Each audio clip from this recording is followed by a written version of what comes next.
بسم اللہ الرحمن الرحیم۔ سورہ توبہ کی یہ آخری دو آیات انسان کی زندگی میں معجزہ کرتی ہیں، ناممکنات کو ممکن بنا دیتی ہیں۔ انسان کی دعا کی قبولیت میں سب سے بڑی رکاوٹ انسان کے گناہ ہوتے ہیں۔ جب یہ گناہ درمیان سے ہٹ جاتے ہیں پھر انسان کن کہتا ہے فیکون ہو جاتا ہے۔ انسان کی دعا جیسے انسان چاہتا ہے ویسی پوری ہوتی ہے، کیونکہ یہ خدا کا وعدہ ہے، تم میرے مطیع بن جاؤ، پھر تم بھی کہو گے کن تو وہ فیکون وہ ہو جائے گا۔ مطیع سے مراد ہے اطاعت، فرما برداری، گناہ سے مراد ہے نافرمانی، یعنی وہ نافرمانی جو انسان نے کی ہے خدا کی، وہ اگر درمیان سے نکل جائے تو انسان بھی کن فیکون کہے گا، انسان کہے گا کن ہو جا تو فیکون ہو جائے گا۔ لیکن انسان جو گناہ کر چکے ہیں، مثلا ابھی آئندہ کوئی گناہ نہیں کریں گے، لیکن جو گناہ کیے ان سے کیسے توبہ کریں اور کیسے پتہ چلے کہ وہ توبہ ہماری قبول ہو گئی ہے۔ رسول خدا صلی اللہ علیہ وآلہ وسلم مسجد نبوی میں تشریف لائے، وہاں پر اصحاب بیٹھے ہوئے تھے۔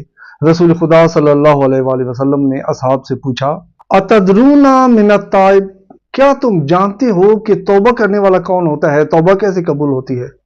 تمام اصحاب نے کہا یا رسول اللہ ہم نہیں جانتے، آپ بیان فرمائیں۔ رسول خدا صلی اللہ علیہ وآلہ وسلم نے چند موارد بیان فرمائے کہ اگر یہ شخص یہ کام کرتا ہے تو وہ اس کی توبہ قبول ہے کیونکہ اس نے توبہ کی ہے، اگر نہیں کرتا تو مراد ہے اس نے توبہ ہی نہیں کی۔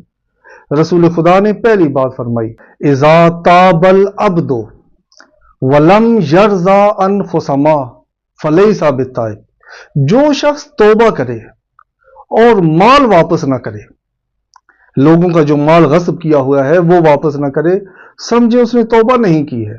جو حق الناس ہیں وہ ادا نہ کرے، اس نے توبہ نہیں کی۔ ایک شخص امام باقر علیہ السلام کے پاس گیا، وہ قبیلے نخ میں سے تھا۔ قبیلے نخ وہ قبیلہ ہے جس سے مالک اشتر نخی تھا۔ یہ بوڑھا انسان امام باقر علیہ السلام کے پاس گیا، اس نے امام علیہ السلام سے کہا کہ مولا میں بادشاہ کا ملازم تھا، میں نے بہت ظلم کیے، لوگوں کے اموال غصب کیے، کیا میری توبہ قبول ہو جائے گی؟ امام علیہ السلام نے فرمایا کہ تمہاری توبہ قبول نہیں ہوگی حتیٰ تاردو کل ذی الحق حقہ، حتیٰ کہ تم تمام حقداروں کو ان کا حق نہ لوٹا دو، یعنی جب تک تم حقدار کو اس کا حق نہیں لوٹاؤ گے توبہ قبول نہیں ہوگی۔ اس کے بعد رسول خدا نے فرمایا اذا تاب العبد ولم یغیر لباسہ فلیس بتائب، جو شخص توبہ کرے اور لباس عوض نہ کرے اس کی توبہ قبول نہیں ہوتی۔ لباس عوض کرنے سے مراد ہے کہ اس نے لباس غصبی پہنا ہوا ہے، جوتے غصبی پہنے ہوئے ہیں، کسی نے امانت دی وہ اس نے پہن لیے ہیں، اب جب اس نے توبہ کی ہے تو اس کو اتار دے تو اس کی توبہ قبول ہوگی۔ ایک شہید کے بارے میں صحابہ نے کہا یا رسول اللہ یہ شہید بہت خوش قسمت ہے کیونکہ اس کو شہادت ملی۔ رسول خدا نے فرمایا کہ ابھی تو اس پر عذاب نازل ہونے والا ہے۔ انہوں نے پوچھا یا رسول اللہ وہ اس کی کیا وجہ ہے؟ رسول خدا نے فرمایا کیونکہ جو اس نے لباس پہنا ہوا ہے وہ بیت المال سے ہے۔ انہوں نے فوراً اس کا لباس اتار دیا۔ رسول خدا نے فرمایا اب یہ آسائش میں ہے، اب اس کو پریشانی نہیں ہے، لہٰذا اگر توبہ کرے تو اپنا لباس جو کچھ بھی اس کے پاس غصبی ہے وہ اتار دے، اپنی جسم سے جدا کر دے، اس کی توبہ قبول ہو جائے گی۔ اس کے بعد رسول خدا نے فرمایا اذ تاب العبد ولم یزداد فی العبادہ، جو توبہ کرے اور اپنی عبادات میں اضافہ نہ کرے، یعنی واجبات جو اس کے رہتے ہیں، قضا اگر اس کی رہتی ہے اس کو ادا نہ کرے، فلیس بالتائب، تو وہ توبہ کرنے والا نہیں ہے۔ ابو سفیان بن حارث رسول خدا صلی اللہ علیہ وآلہ وسلم کا چچا زاد بھائی تھا۔ وہ جو ابو سفیان یزید کا دادا تھا وہ اور ہے، وہ ابو سفیان بن حرب ہے۔ یہ ابو سفیان بن حارث ہے، رسول خدا کا چچا زاد بھائی تھا اور رسول خدا کا رضائی بھائی بھی تھا۔ یہ بچپن میں رسول خدا کا بہت قریبی دوست تھا۔ جب رسول خدا مبعوث برسالت ہوئے اور تبلیغ دین شروع کی، یہ رسول خدا کے مخالف ہو گیا، رسول خدا کے ساتھ دشمنی شروع کر دی، بہت اذیت کرتا تھا۔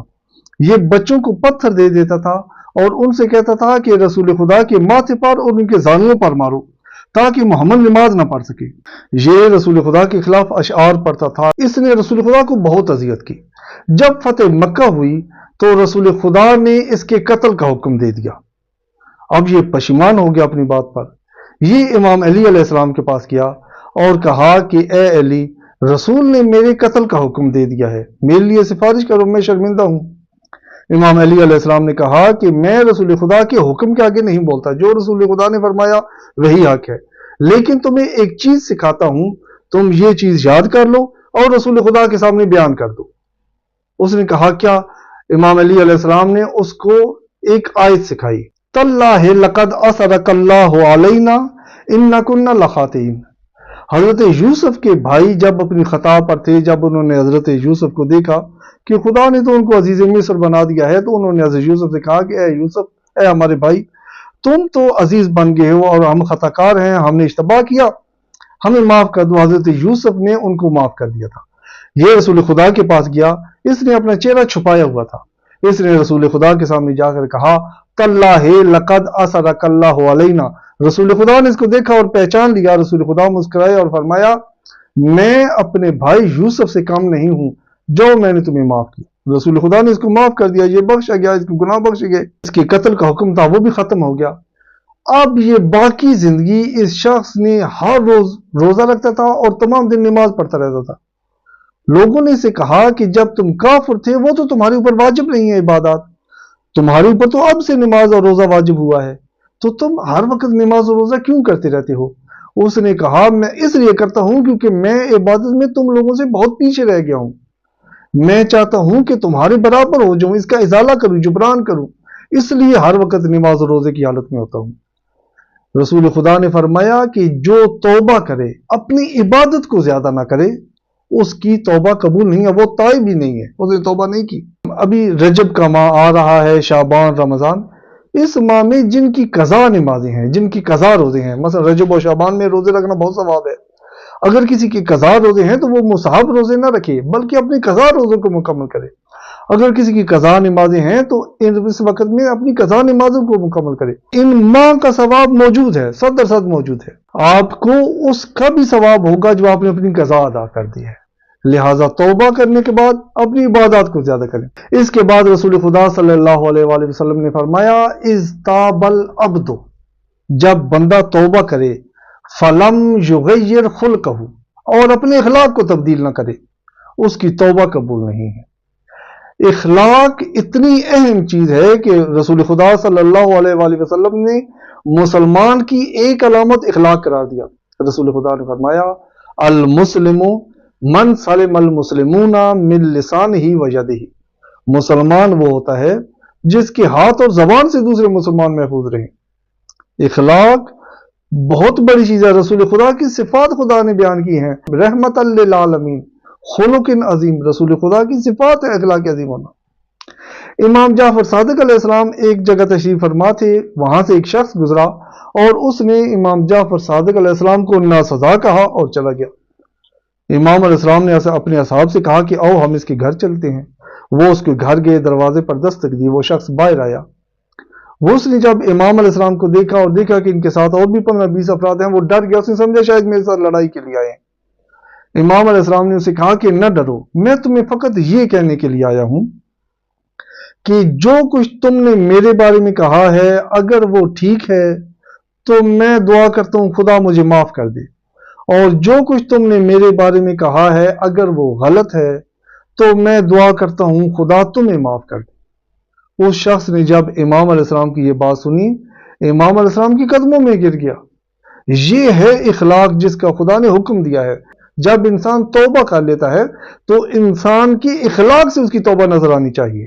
جو شخص بھی توبہ کرے گا ضروری ہے اس کا اخلاق تبدیل ہو، اس کی عبادت میں فرق پڑے، اس کے لباس میں فرق پڑے، اس کی محافل میں فرق پڑے۔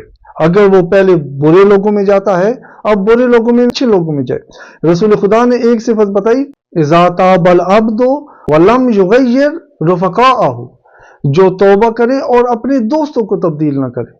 روز قیامت ایک ندا لوگ یہ دیں گے یا لیتنی لم اتخذ فلانا خلیلا۔